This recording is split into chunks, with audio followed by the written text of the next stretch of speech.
हे जेव्हा आपल्याला अनुभवाला येतात तेव्हाच आपल्याला त्याचं संत पद कळेल. त्या तुम्हाला तुकाराम महाराजांचं उदाहरण सांगितलं. शिवाजी महाराज मागं होते, त्यांचे मावळे पुढे होते. मावळे दुर्गट होते म्हणल्यावर तुकाराम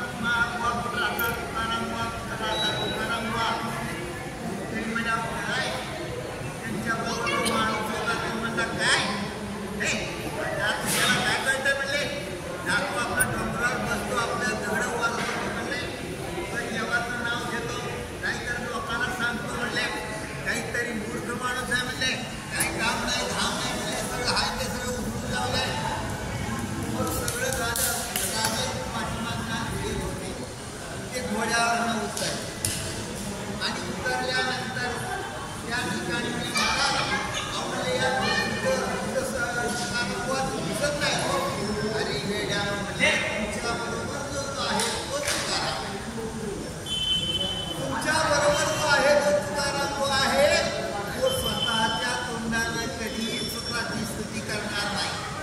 उलट तो त्याला त्यामध्ये कमीपणा लेकर, कारण संत हे असे स्वतःच त्या ठिकाणी अस्तित्व हे दाखवताना लोकांच्या समोर धुरळ पाडत नाही. आजकालचे संत म्हणजे गाड्या पाहिजे, गिरल्या पाहिजे, अमुक पाहिजे, तमुक पाहिजे. संत हे खरे संत असतात आणि त्या संतांचा सहवास लागला तरच माणसाला आनंद आणि समाधान मिळतं. आज 25 तारीख, आज आपण या भगवंताची वाट बघतोय. उद्या त्यांचा जन्म आहे. सगळेजण आपण या भगवंतासाठी आलेला. या पृथ्वी तलावर आपला जो जन्म झालेला आहे तो जन्म या भगवंतासाठी झालेला आहे.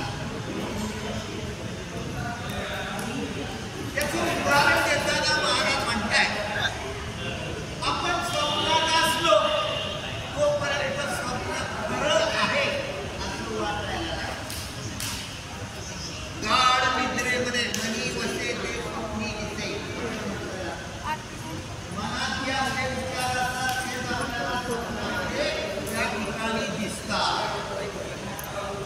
जोपर्यंत आपण स्वप्नामध्ये असतो खुश असतो, आनंदमय असतो, ते स्वप्न आपल्याला खरं वाटत असते. त्याचप्रमाणे जोपर्यंत भगवंताचं सत्यत्व आपल्याला नीट समजत नाही तोपर्यंत सर्व मिथ्या असणारं जग आपण भ्रमानं सत्यच मानत असतो.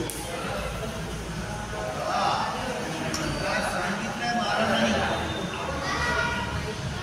जोपर्यंत आपल्याला भगवंताचं सत्यत्व म्हणजे अस्तित्व त्या ठिकाणी समजत नाही तोपर्यंत आपण हे सर्व खोटं असणारं जग त्यामध्ये आपल्या स्वतःच्या भ्रमानं त्यामध्ये सत्य मानत असतो. हे जग हे भ्रम आहे. माझं तुझं हे सगळं भ्रम आहे. जग हे मिथ्या खोटं आहे, अकल्प आहे. त्यामध्ये त्या ठिकाणी काही नाही आहे, पण आपण त्याला खरं मानतो.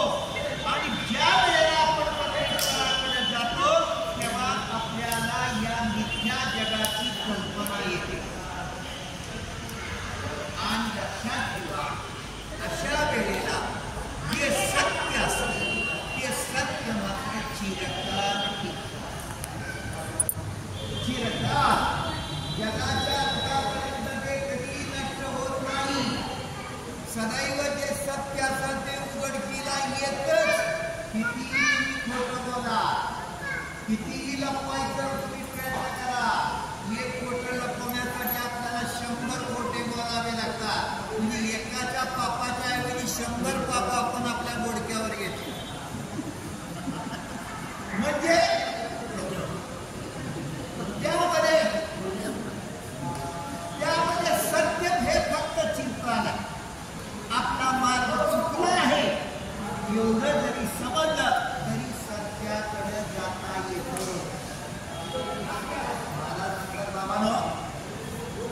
की जर आपला मार्ग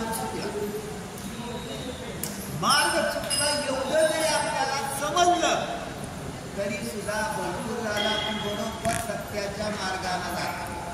पण माणसाला असत्याचा मार्ग चांगला वाटतो. सगळं आयुष्य आहे, मजा आहे, सगळं आनंद आहे, पण त्याला ते कळत नाही रे बाबा. हा सगळा मार्ग म्हणजे पापाचा मार्ग आहे. म्हणून मन विषयाकडे लावून नाही समाधानाचा अनुभव घेणार. मन विषयाकडे लावून नाही समाधानाचा अनुभव घेणार. जर आपल्या हे विषय वासनेकडे लावलं तर समाधानाचा अनुभव आपल्याला येणार कसा? समाधान जिथं भंगतं तो मार्ग चुकीचा आहे. जिथं आपल्या मनातलं समाधान भंगतं म्हणजे नष्ट होतं, दुरावतं, तो मार्ग चुकीचा आहे. आपल्याला वाटतं हा मार्ग एकदा मार्गाला लागला तर चुकीचा झाला, संपलं, वाहत जातो ना. एकदा वाहत गेला की विनाशाकडे गेला. तसं यामध्ये चुकीचं आहे. मुंगळा गुळाच्या खड्याला चिकटतो. मान तुटली तरी सोडत नाही. गुळाला मुंगळा ती एकदा का गुळाला मुंगळा लागला त्याने एकदा त्याला दंश केला. बघा तुम्ही कितीही गुणात ठेवा, त्याला काढायचा प्रयत्न करा, त्याचं तोड उठून निघत, पण मुंगळा मात्र काही निघत नाही. तसं मुंगळ्याचं गुळाला चिकटतो, मान तुटली तरी तो सोडत नाही. त्याचप्रमाणे आपण विषय सुख सोडत नाही. त्याप्रमाणे आपण सुद्धा विषयात एवढे गुरफटलेलो असतो तो सोडतच नाही. माझं माझं माझं माझं सदैव माझं सदैव मी, अशा पद्धतीनं त्या ठिकाणी विषय सुख आपण सोडत नाही. त्या मुंगळ्यासारखं याला काय करायचं, याला करायचं काय? जे अनुभवामध्ये शाळे होतात ते या विषय सुखाचा त्याग करतात. पण ज्या वेळेला एखाद्या माणसाला अनुभव येतो तेव्हा त्याला कळतं अरे अरे अरे अरे हे सगळं भ्रम आहे, हे सगळं असत्य आहे. आणि मग त्या मार्गाचा त्याग तो करतो. पण त्याच्यामध्ये बरंच काळ निघून गेलेला असतो. आणि ज्याची ही विषयाची आसक्ती सुटली त्यांना ते मिथ्या आहे हे प्रत्ययाला येते. काय म्हणताय? ज्या माणसाची विषय वासना म्हणजे त्या ठिकाणी आसक्ती, मला सर्व मिळावं ही जी भावना आहे ती ज्या वेळेला सुटते तेव्हा त्याला कळतं की हे जग सगळं खोटे, मिथ्या आहे. त्यामुळे हे सगळं जग खोटं आहे, भ्रामक आहे. ज्याच्या मागे आपण धावत होतो ते त्या वेळेला त्या माणसाला प्रत्ययाला अनुभवाला येतं. आपलं समाधान का बिघडतं? आज आहे त्यापेक्षा निराळं असावं असं वाटतं म्हणून समाधान माणसाचं का बिघडतं?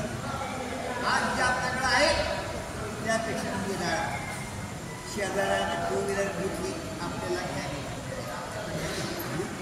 त्यानं 4 व्हीलर घेतली, आपल्याला 4 व्हीलर म्हणजे समाधान संपलं. समाधान भंग पावलं.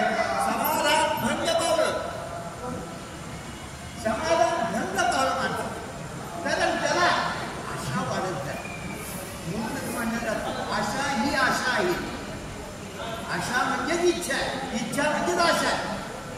आणि मग माणसाच्या मनामध्ये इतक्या दिवस जे समाधान असतं ते सगळं संपतं. इतके जास्त वाटत नसतं. पण शेजाऱ्याकडे आलं, पाहुण्या लावण्याकडे आले, त्याला तुमच्या समोर आणलं, दाखवायला आणतात. हा आम्ही आणलंय, की घेतलंय, तुमचं समाधान घरचे म्हणते जातात. हो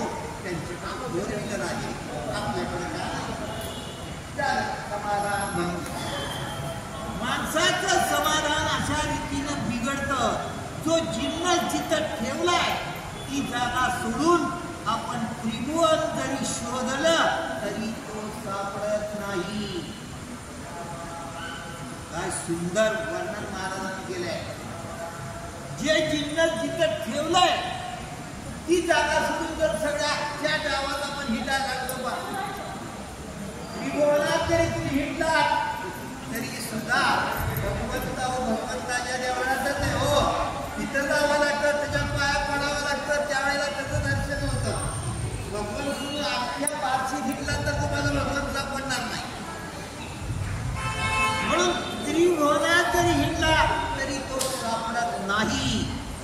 त्याप्रमाणे ज्या वस्तूमध्ये समाधान नाहीच त्यामध्ये कितीही शोधलं तरी ते आपल्याला मिळत नाही. म्हणून महाराज म्हणतात वस्तूमध्ये की त्याप्रमाणे ज्या वस्तूमध्ये समाधान नाहीये त्यामध्ये किती शोधलं तर काय सापडणार. अहो समाधानच नाही, त्या समाधानच नाही तर मग त्यामध्ये शोधून काय सापडणार आहे.